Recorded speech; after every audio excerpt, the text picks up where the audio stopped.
находимся в одном из старейших вузов нашей страны. В стенах КФУ сегодня особое внимание проблемам иностранных студентов. За круглым столом обсуждают их права. Те права, которые сегодня оформлены большим пакетом государственных нормативных правовых актов, законов, подзаконных актов, важно, чтобы ни одна норма не игнорировалась, и права наших иностранных студентов были соблюдены. Только в республике сегодня обучается почти 21 тысяча студентов из-за рубежа. За 5 лет их число выросло втрое. Как говорят специалисты, они пользуются положенными мерами поддержки. В пандемию получали бесплатные вакцины. В федеральный закон о правовом положении иностранных граждан в России внесли изменения, упрощающие их пребывание. Очень сильно облегчала жизнь иностранного студента, потому что когда был визовый режим, иностранные студенты получили красный диплом, не успели, подав документы на ВНЖ,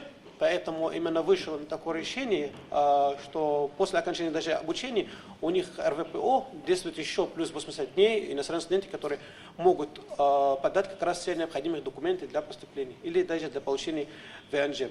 Каждый иностранный студент обладает правами на бесплатную медпомощь, защиту чести и жизни. По словам Татьяны Москальковой, в стране могут рассмотреть возможность компенсации иностранным студентам стоимости аренды жилья в России в случае, если у вуза нет общежития. Я думаю, что сегодняшний круглый стол даст возможность нам узнать о возможных проблемах с молодежью в целом. Не от кого-либо услышать, а из уст самих студентов. Над чем предстоит поработать, спрашивают у самих обучающихся. Аспирант КФУ из Болгарии Станислав Младенов предлагает иностранным специалистам, юристам, дипломатам, социологам и политологам, получившим образование в России, дать право консультировать российские институты и органы власти, чтобы отстаивать интересы нашей страны. Таким образом, они могут в основном помочь. То есть они не будут только защищать интересы иностранных граждан, но и интересы, соответственно, Российской Федерации. Студент КФУ из Сирии Мхатбашар Румани готов защищать права сирийцев. Юноша учится на юриста и считает, нужно помогать согражданам во всем мире. Я не могу сказать, что у всех плохие отношения, но есть. Да, есть. Но сейчас для сирийцев в России лучше жить, лучше учиться, да. Кроме прав, должны быть обязанности, заявили здесь же. Обязательно знание русского языка. По причине слабого владения им ежегодно вузы республики теряют большое количество студентов. Ежегодно по различным причинам из вузов республики отчисляется от 1500 до 2000 иностранных студентов.